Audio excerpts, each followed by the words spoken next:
com vocês, né? Muito mais do que compartilhar e dialogar.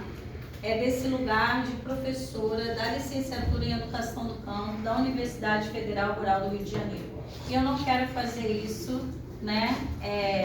Eu vou quebrar o protocolo, me perdoa, mas eu quero muito convidar o Douglas para ser do ladinho para fazer essa conversa comigo. Vitória, você também pode vir? Oi? Vitória, Maju, vocês, Priscila, entre vocês. Douglas e... Tem Maju, né, Vitória? Só ficar aqui pra gente dialogar. Douglas e Maju são estudantes da licenciatura em Educação do Campo, quilombolas, como eles se apresentaram. Faz sentido eu estar aqui falando dessa experiência se eles não estiverem falando comigo, né? Porque não é falar por eles, mas é conversar com eles a partir desse lugar. Então, acho importante que eles estejam aqui para dialogar com a gente acerca da experiência que a gente tem vivenciado na licenciatura em Educação do Campo. Eu não sei se vocês observaram, mas dentro do programa, quem recebeu o folhetinho, né, alguns documentos foram consolidados ao longo dos meses aí de organização do fórum. E a experiência da licenciatura em Educação do Campo, ela é justamente apontada como uma experiência positiva no sentido da promoção da política de acesso e permanência de estudantes indígenas e quilombolas. Essa fala, né, ela vai até a página 2, né? Tem a página 1 e a 2. Na 2 a gente encontra algumas problemáticas. É uma pena o meu reitor não estar aqui para dialogar com a gente e ouvir as questões que a gente também gostaria que ele ouvisse, né, que ele se repensasse a partir desse lugar, enquanto alguém que está assinando a documentação dentro da universidade. Mas a gente vai obrigar ele a fazer esse dever de casa, como nós falamos anteriormente. Então, assim, a licenciatura em Educação do Campo da Universidade Federal Rural do Rio de Janeiro, hoje é uma das universidades com maior incidente, né, de maior número de estudantes indígenas e quilombolas no estado do Rio de Janeiro, sobretudo na região sul-fluminense, né, ali na região da Costa Verde. Então, nós temos hoje uma potência, né, de lideranças jovens do Quilombo da Marambaia, nós temos Maria Joaquina, nós temos estudantes da aldeia Maracanã, nós temos estudantes da etnia Canela também no curso, Guarani. Então, pensar as ações que têm sido promovidas nesse espaço, não só no sentido de garantir a chegada desses estudantes, mas sobretudo a permanência, porque alguém aqui hoje mais cedo disse, chegar é fácil. De fato, não é tão fácil. É fácil para alguns, para outros nem tanto. A companheira colocou ali, olha, vem de uma universidade privada, porque é classe trabalhadora, não consegue chegar na universidade pública e muitas vezes a classe trabalhadora majoritariamente vai chegar através de uma universidade privada. A gente sabe que essa é a realidade do nosso país, né, professor? Mas pensar que a permanência é fundamental e ela não anda dissociada das políticas de ingresso da universidade. O que a Universidade Federal Rural do Rio de Janeiro, o que a licenciatura em Educação do Campo tem feito no sentido de trazer, né, essa população, essas populações e de garantir minimamente a permanência delas nesses espaços? Vou pegar emprestado, pedindo toda a licença e fazendo a minha reverência a ela, que está na salinha ali do lado, que eu estou só ouvindo a dona Marilda cantar. Ontem, numa conversa muito informal, a dona Marilda, num grupo, virou e falou assim, olha, criar política de cota é muito fácil. E aí tem um monte de universidade que quer se dizer pioneira nisso. Eu quero ver ir lá no quilombo e buscar a juventude, buscar o quilombola para trazer para a universidade. Porque não é só criar, mas é como a gente constrói o caminho, né, Giovanni? Como é que a gente constrói um caminho, porque não é fácil atravessar. A companheira Paula falou de travessias, é isso, não é fácil fazer essa travessia até chegar no espaço universitário, que esteve fechado por mais de 500 anos para essas populações. Então, como que nesse momento a gente avança no sentido, né, de contribuir com essa travessia? É pensando nisso que a licenciatura em Educação do Campo, nós não realizamos processos de ingresso através do Enem. Então, não existe, ninguém entra pelo Enem na licenciatura em Educação do Campo. Nós construímos um instrumento de ingresso que é um memorial do estudante. Então, o que a licenciatura em Educação do Campo faz? A gente vai nos territórios. Então, esse período, né? Vou dar um exemplo para vocês. No último ingresso, nós estivemos numa comunidade do município de Duque de Caxias e nós estivemos no Quilombo da Marambaia, né? Então, foi feito todo um trabalho, a gente vai até a comunidade, a gente conversa antes, conversa com as lideranças. Se preciso, a gente faz uma conversa sobre o que é o memorial, porque também não é um instrumento que todo mundo sabe o que é, porque parece... O memorial é muito simples, nem sempre, né? Então, a gente faz esse letramento de determinados instrumentos avaliativos. O que é esse memorial? Nada mais é do que uma construção, né, uma narrativa da história de vida e pertencimento daquele candidato indígena, quilombola, ou não indígena quilombola. A gente tem a periferia aqui, todos os estudantes da Educação do Campo, eles entraram dessa maneira. Então, nós já estivemos, né, no Quilombo Santa Rita do Bracuí, na ilha Caiçara, lá esqueci o nome em Paraty.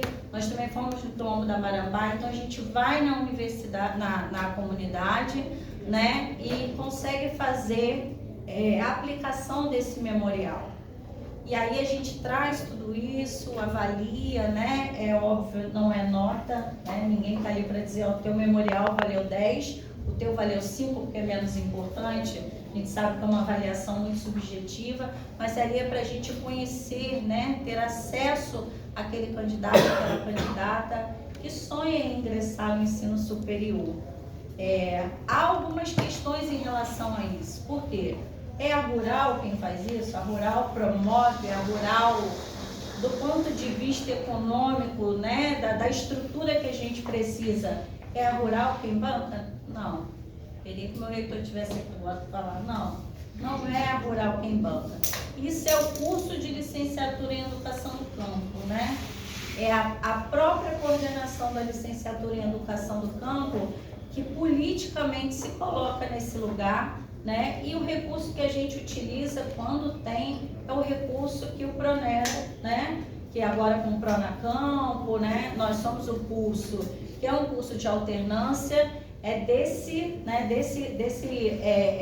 valor econômico, desse recurso que a gente consegue realizar essas formas de ingresso itinerária dentro dos territórios. Nem sempre tem esse recurso, é bom a gente dizer. E aí acaba os professores colocando no seu bolso, coordenação, porque a gente acredita que esse movimento é necessário para que a gente ainda tenha cursos de licenciatura em Educação do Campo, professor, porque muitas licenciaturas em Educação do Campo estão deixando de existir. E a gente sabe que isso é um projeto de Estado, né? Que a gente deixe de existir realmente. Enquanto a gente estiver existindo, as comunidades quilombolas estarão lá, as comunidades indígenas, a periferia preta vai estar lá, né? E a gente sabe muito bem que esse espaço não foi pensado, né, para esses grupos. Então, é um desafio muito grande nesse sentido para a gente continuar cobrando que a gente não seja preciso uma coordenação engajada com a luta, porque amanhã essa coordenadora pode não estar mais na universidade e se aproximar uma outra coordenação com qualquer tipo, sem nenhum comprometimento com a luta indígena, quilombola, das periferias e das populações campesinas. E aí a gente vai ficar à mercê, né, da boa vontade política do outro? Não. A gente precisa que a universidade afirme esse lugar dela de compromisso na política de acesso diferenciado para as populações tradicionais na universidade. Uma outra questão que vem na esteira, né, é a própria questão econômica no sentido da alimentação, do alojamento dessas populações. Então, a gente tem toda uma diversidade. O cacique colocou a questão da documentação, a gente esbarra, cacique, nessa questão o tempo todo. Como que a universidade vai exigir, por exemplo, de um estudante indígena da aldeia do Maracanã, a gente acabou de passar por isso, né? Um documento de comprovação de residência desse estudante. Aonde que a aldeia Maracanã vai ter, por exemplo, um comprovante de residência dizendo que ela, né, reside, que ela está situada? Se o Estado não quer a aldeia Maracanã, inclusive está sofrendo aí o tempo todo diversos embates de retirada, a aldeia quase não dorme, fica o tempo todo em situação de alarme, né, naquela situação. Então, que documento é esse, né, que CEP? A gente precisa de CEP para comprovar, né, que pertence a determinada comunidade, como o cacique colocou. Então, isso é uma questão, são os percalços que a gente vem enfrentando, para a gente entender que não é apenas garantir a entrada desse estudante. E dali por diante, documentação, formas de envio dessa documentação também. Às vezes a maioria que chega não tem esse letramento digital, tecnológico, são sistemas de informação dentro da universidade que não é fácil, gente. Para mim, que sou professora, às vezes é complexo. Quero solicitar determinada coisa, é difícil, você desiste pelo cansaço. Não quero mais, deixa para lá, dá muita dor de cabeça. Imagina para quem está chegando dos territórios que não tem essa vivência, né? Então, assim, possibilitar que façam toda essa documentação, seja entregue em mãos, que a gente possa oferecer, inclusive, monitoria, né? Os estudantes monitores para auxiliar, para acompanhar esses estudantes durante todo esse processo. Nós tivemos a Vânia, que teve a matrícula cancelada, né, Vânia? Já entrou estudante nosso na licenciatura em Educação do Campo e, surpreendentemente, no período, né?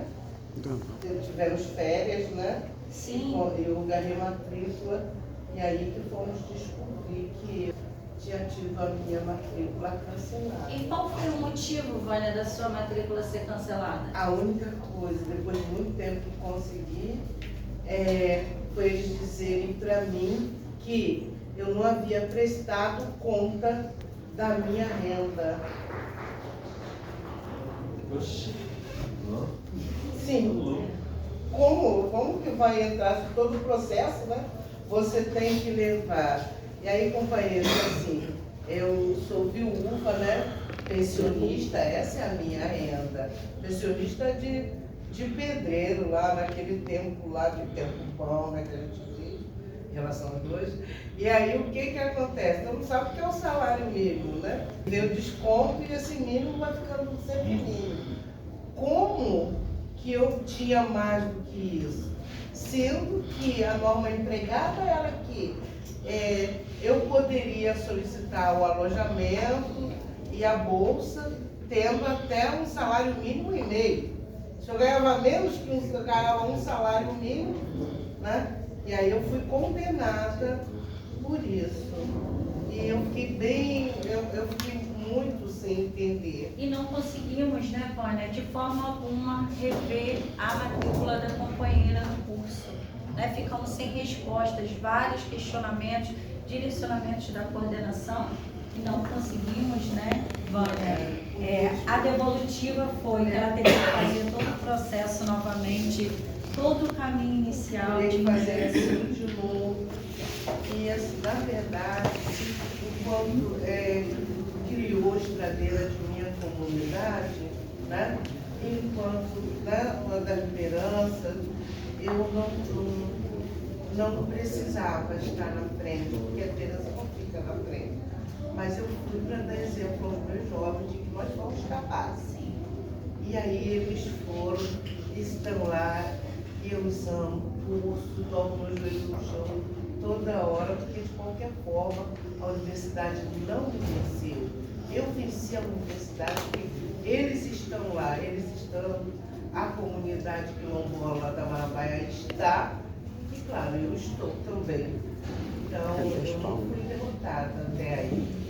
Mas é muita covardia você não ser procurada Você pode, né? Podia ter sido procurada e dizer, olha, aconteceu isso assim, assim, e tem um tempo de você se justificar, de procurar saber, né, como que isso aconteceu. Sim. E essa chance a gente não tem. Né? Como se a gente tivesse ainda que agradecer pelo fato, né, de ter conseguido chegar lá. Sim. E o resto mesmo é se calar. Pelo contrário, se apagar, né? Ajuda você a se apagar. Sim. O nosso questionamento é sempre isso, o apagamento. Mas nós estamos lá, através da Vitória, da Daphne, através da Maria, da Maju e de outros, né? Exato. E essa questão que a tia Vânia acabou vivenciando, carinhosamente chamada de tia Vânia por nós, que ela vivenciou, não é exclusivo, né? Nós tivemos outros casos muito parecidos com a questão dela, e isso tem a ver justamente com a questão dessa documentação, dessa burocracia que a gente precisa pensar esses instrumentos. Eu sei que é necessário, a gente sabe que do ponto de vista institucional, a gente tem que criar ferramentas, instrumentos, né, para poder fazer a discussão da política de ingresso e permanência, mas que a gente possa utilizar instrumentos mais humanizados, reconhecendo as diferenças, né, os territórios presentes, de onde cada um vem, né, como que a gente se constitui dentro daquele território, qual é a realidade daqueles territórios. Se a gente está falando de um curso que o tempo todo está dialogando com a perspectiva do território, não adianta a educação do campo se pensar enquanto um curso, né, diferenciado, que se dá a partir da realidade dos territórios, se a instituição, ontem falaram tanto sobre isso, se quem assina, se quem tem a caneta para assinar, também não pensa essa diferenciação, se não pensa essa especificidade. Então isso tem a ver com a questão econômica, que esbarra também na questão, a maioria dessas comunidades que chega no curso vem de longe, precisa de moradia. Não dá para o indígena e para o quilombola esperar abrir um edital daqui a 6 meses para ele se inscrever e ver quando é que ele vai conseguir um quarto, um alojamento dentro da universidade. Nós somos uma universidade que tem alojamentos, né? Mas a gente precisa garantir o acesso imediato. Novamente, a gente precisa, companheiro, e aí eu gostaria muito que entrasse aí na nossa relatoria, construir instrumentos diferenciados. A gente precisa, não dá para esperar o edital daqui a 6 meses, é para agora. A gente precisa dormir, descansar os corpos agora. Então, assim, como que a gente faz, né? Ontem o professor Baniva falou uma coisa muito importante sobre o ingresso do ponto de vista coletivo, né? Ele falou, olha, o indígena, o ingresso deveria ser coletivo, não é entrar a gente deveria pensar assim, a aldeia, fulano de tal, ingressou. A gente sabe que isso hoje ainda é uma realidade muito distante, né? Pensando aí nossas experiências em nível nacional. Entretanto, a gente pode começar a pensar mecanismos internos dentro da universidade de como a gente faz esses aldeamentos e esses aquilombamentos tão importantes. Uma questão se dá, por exemplo, nos alojamentos estudantis. Uma briga nossa, e tá Douglas aqui e os demais que representam essa luta, é a gente ter um prédio exclusivo para as comunidades tradicionais. Por que tem que separar os nossos estudantes? Por que tem que ficar um quilombola ali, um indígena aqui? As comunidades, os povos querem ficar juntos, né? Nós queremos um prédio para esses estudantes, porque é uma forma de se aldear e de se aquilombar. O discurso do apartheid, porque a universidade fala, isso é um apartheid, mas como assim, vocês querem se distanciar dos demais? Não. Esses estudantes querem se fortalecer dentro da universidade, se aquilombar e se aldear para construir políticas públicas diferenciadas dentro desse espaço. Porque o racismo está lá. O racismo está lá o tempo todo. Está na hora de passar no bandejão, está na hora de ingressar, está na hora de entregar um documento, está na hora de fazer uma entrevista de heteroidentificação. o tempo todo, eles estão lidando com racismo institucional o tempo todo. Então, estarem juntos, né, dentro, por exemplo, constituir um prédio, né, de moradia dentro da universidade, é uma das questões que ressaltam para a gente quando a gente vai falar da política de permanência dentro da universidade, né?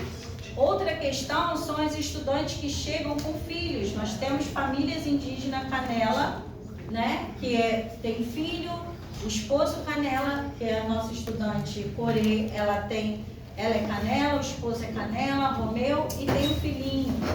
Então a gente tem um alojamento específico para famílias, né? Um prédio também fruta da luta e do movimento estudantil para isso. E essas pessoas, essas famílias, esses estudantes têm acesso ao bandejão, ao alimento, mas tem uma outra questão aí muito importante. Não é só comer. A gente não vamos comer, a gente ganhou o direito, é o que comer. O que estão dando para os nossos estudantes comer? Que comida é essa? Essa comida tem uma relação orgânica com a cultura alimentar das comunidades? Ou está servindo pão, grão de bico, sabe? Como se a gente fosse animais, né? Se alimentando o tempo todo de...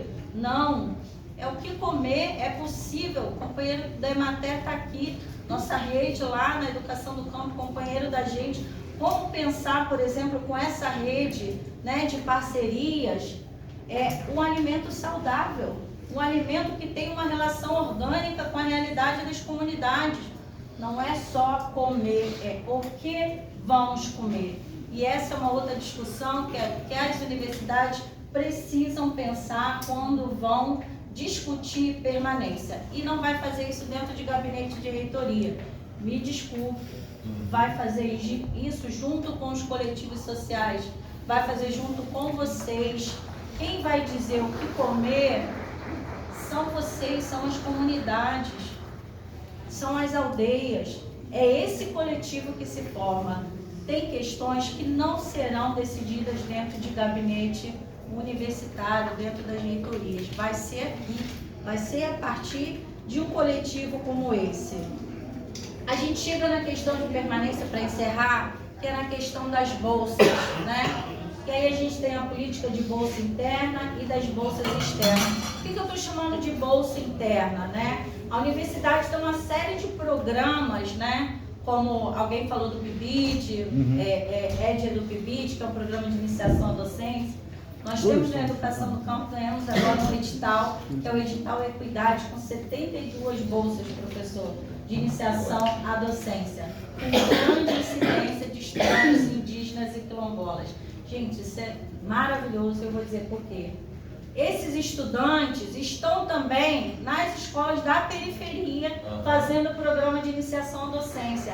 Aí você vê a Maíra da aldeia Maracanã, lá no CIEP Maria Joaquina, na periferia de Seropédica, falando para as crianças que são daquela realidade que existe aldeias indígenas no Rio de Janeiro. E as crianças ficam, como assim?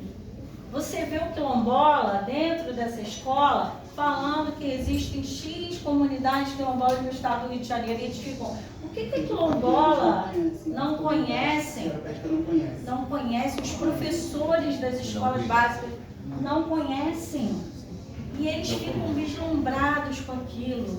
E querem conhecer, e pede para cantar, e pede para ensinar música, e pede para falar alguma coisa, né, na língua indígena para eles aprenderem. Tem sido uma experiência importantíssima, não apenas para as comunidades tradicionais, mas no sentido das comunidades tradicionais levar esse conhecimento, né, para as realidades periféricas que não conhecem. Que a Lei 11.000 não chega, que a Lei 10.639 não chega, que está só no papel, né? Mas não faz parte do projeto político-pedagógico dessas escolas. Então a gente tem a Bolsa PET, como o Douglas coloca, que ele também faz parte. Todas essas bolsas, elas têm cota diferenciada, né, para estudantes indígenas. A gente está começando pelo PET, né, de inclusão, mas é uma luta nossa também dentro da universidade. Existe a Bolsa Permanência, que aí é o grande gargalo, né? Quem é que recebe Bolsa? Paula recebe Bolsa Permanência? Não? Recebe a Bolsa Permanência? Companheiro? Não recebe. Não aceitaram? Não, eu recebi até fevereiro, Cortaram sua bolsa? Cortaram. Contato com a quem é responsável de enviar a bolsa, você vai entrar em contato com eles. Porque eles que têm que resolver esse assunto com você. Na rural, é? Não, ele não é da rural. De onde você é? De qual universidade? Da IF de Campos? Da IF de Campos. Comigo mesmo. Você vai ter que ir na assistência estudantil, verificar se os documentos estão lá e mandar seu nome lá para a pró-reitoria para a gente ver o que é. E a pró-reitora a pró-reitora já está aqui para resolver esse problema agora. Já vai adiantar. Pronto, já colocamos você aí na porta. Já faço uma Nós temos muito poucos, nós temos 14 quilombolas. Qual o seu nome? Eu vou montar porque já dá pra gente. Igual o programa de TV. E a pessoa que resolve está Eu tenho que entregar, ó, já igual o programa de TV. Maravilhoso. Maravilhoso. Desfecho. O desfecho.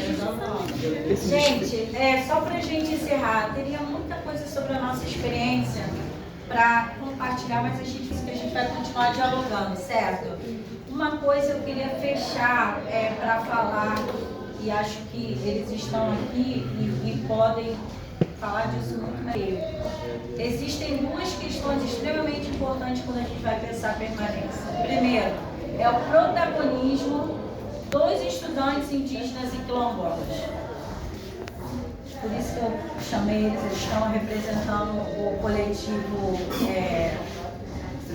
Ancestralidade Quilombola. Não tem ninguém aqui do Tuirê, mas é um outro coletivo. Eu sou do Tuirê, mas não sei. Então, esse protagonismo tem a Ariana. Eu sou do Tuirê, né? Mas. O protagonismo dos estudantes frente a essas ações, né? E uma segunda questão extremamente importante é a rede. Não se faz nada sem rede, não se faz. A UFRJ está aqui, a Emater está aqui, né? O Magno está aqui, o pessoal das comunidades, as associações indígenas, quilombolas. Novamente, eu vou reiterar isso, não se faz política pública de ingresso, permanência sozinho. Reitoria, professor, pró-reitoria, não é, companheira, que é pró-reitora, não se faz sozinho. Não se faz, é aqui, é com vocês, né? Não é para, é com. Enquanto a gente não trouxer essa dinâmica, né, para o espaço universitário, romper com esse muro que separa, né, essas realidades, a gente vai avançar muito pouco. Eu acredito que esse fórum é um marco histórico no sentido da gente fazer aquilo, né, que eu disse lá, obrigar as universidades a fazer o dever de casa, porque esse é papel, né, é o papel das universidades nesse sentido. Obrigada, e a gente continua dialogando aí ao longo do dia.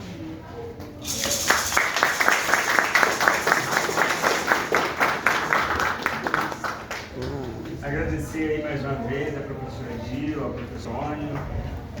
O professor Antônio, que eu falei que a gente vai se encontrar à tarde, né? Mas o professor já me informou que ele vai ter um outro compromisso, então à tarde ele vai estar. Quando me convidaram só para a parte da manhã de hoje. Eu não vim nem ontem e não virei amanhã porque eu tenho compromissos nesses 2 dias. Se eu soubesse, eu teria reorganizado, mas soube muito em cima da hora. Mas deixou a Fico até as 3 e pouco. Deixou a contribuição e as testes a gente vai poder construir aqui ainda, né? Eu acho que da fala da Edileia e do Antônio, né? Eu acho que...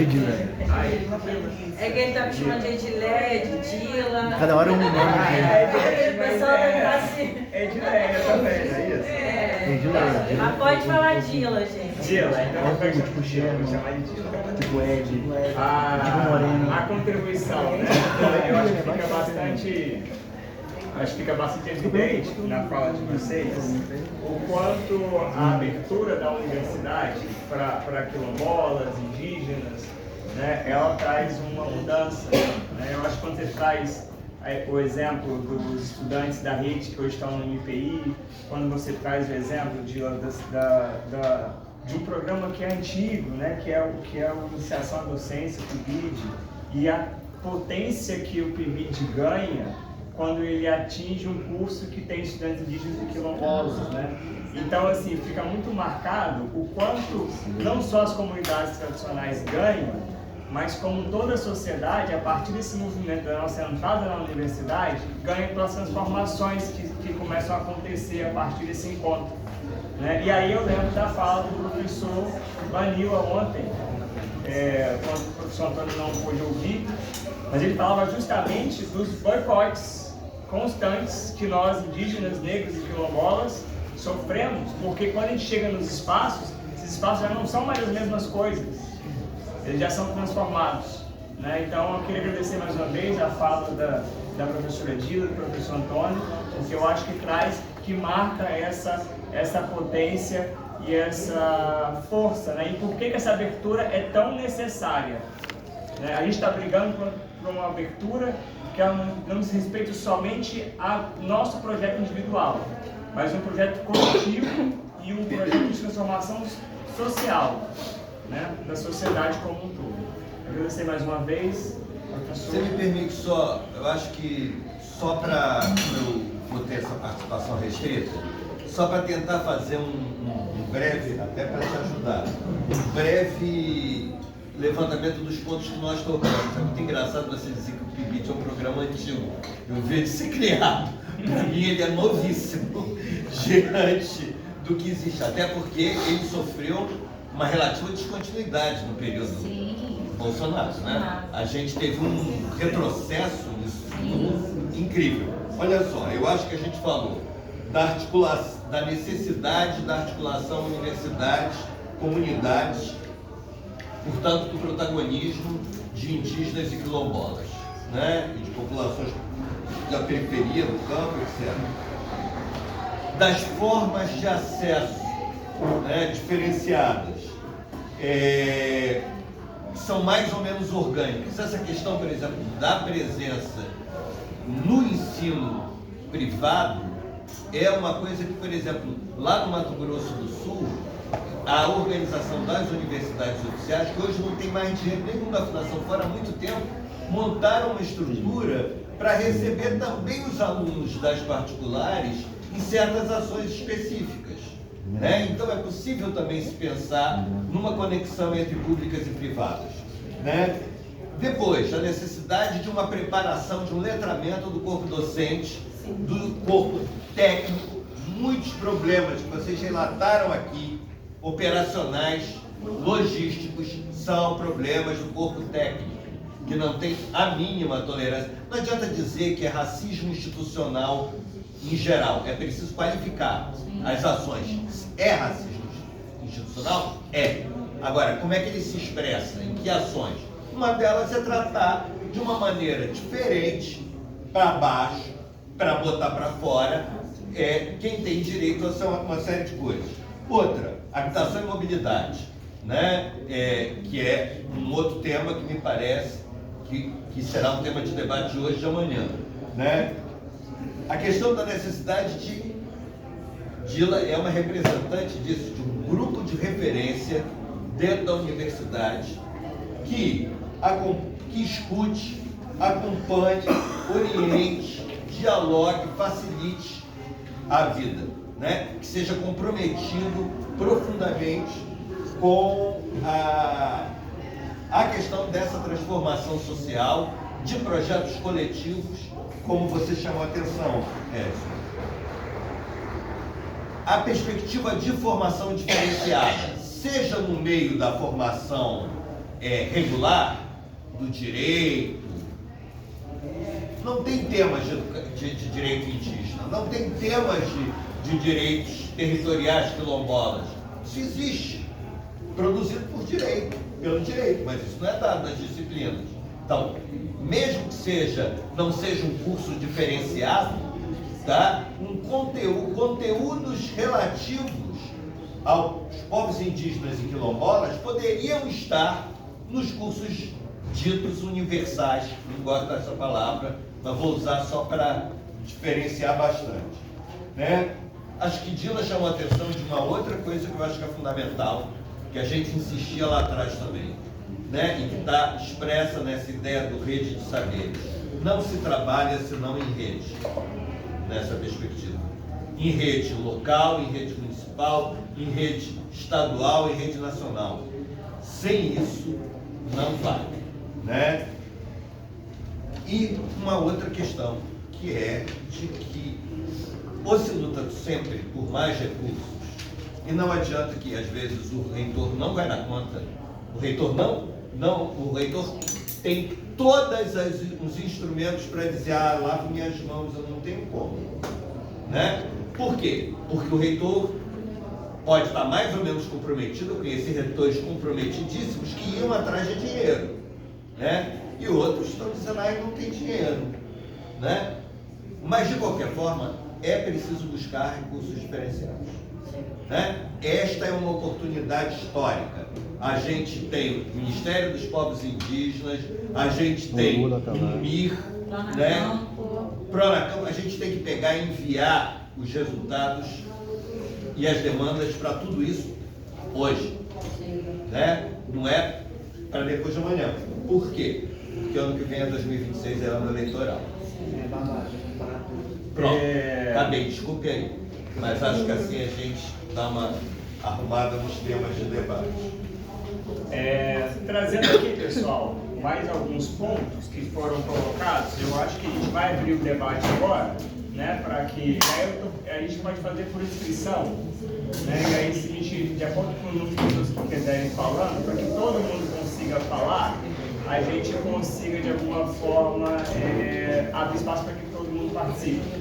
Então, se muitas inscrições, a gente diminui o tempo para que todo mundo consiga falar. Se for poucas pessoas, a gente deixa um tempo maior para que a pessoa consiga falar à vontade.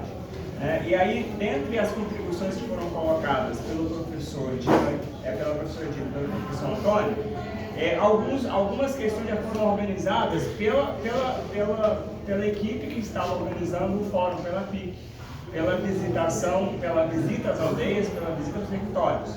E aí, dentre os pontos que foram colocados para orientar as nossas reflexões aqui, foi discriminado, né, que dentre as principais demandas por permanência, as questões econômicas, que acho que já foi colocado aqui, né, transporte, alimentação, inclusão tecnológica, compra de livros, materiais de estudo, enormes desafios em relação à aquisição desses cursos, como um grande dificultador para a permanência na universidade. Um outro ponto que foi colocado também, que eu acho que vale a pena mencionar aqui.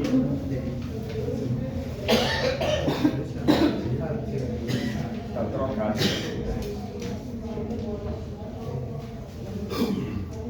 Página 7, que está com o grafiado errado. Achei. O que o parente trouxe ali, né? Muitos documentos sendo pedidos que dificulta o acesso a essas políticas. Então, pedindo ainda o RANI, que são documentos tutelares, né? E esses requisitos dificultam e apresentam como um obstáculo para quem mora longe do território, né? E aí também, essa burocracia dificulta sobretudo indígenas que estão no contexto urbano, então foi percebido também pela PIC. Outra coisa, as bolsas têm configuração individualizada, contrastando com a organização social indígena e quilombola, que é coletiva. Muitas vezes essa bolsa ela não vai só para o estudante, ela volta para sua família, né? Foi outra questão colocada pela PIC que não foi trazida aqui na mesa.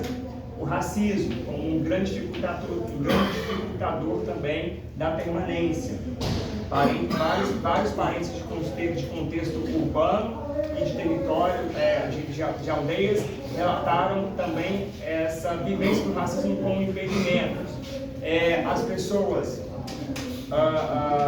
tanto da aldeia né, pela dificuldade de serem obrigados, né, a terem que responder pelos códigos da cidade, e as pessoas indígenas da cidade sendo cobradas para que representem o estereótipo que a pessoa branca tem do que é ser indígena. Então, formas diferentes de serem incididas pelo racismo.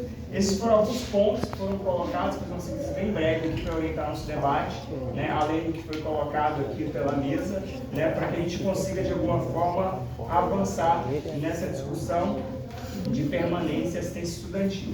Né? Obviamente, a gente abre esse espaço também para que vocês possam trazer perguntas também, caso vocês tenham alguma questão para ser colocada em relação ao que a Dila trouxe, que o Antônio trouxe. E é isso. Abro agora as inscrições. Vou só pedir.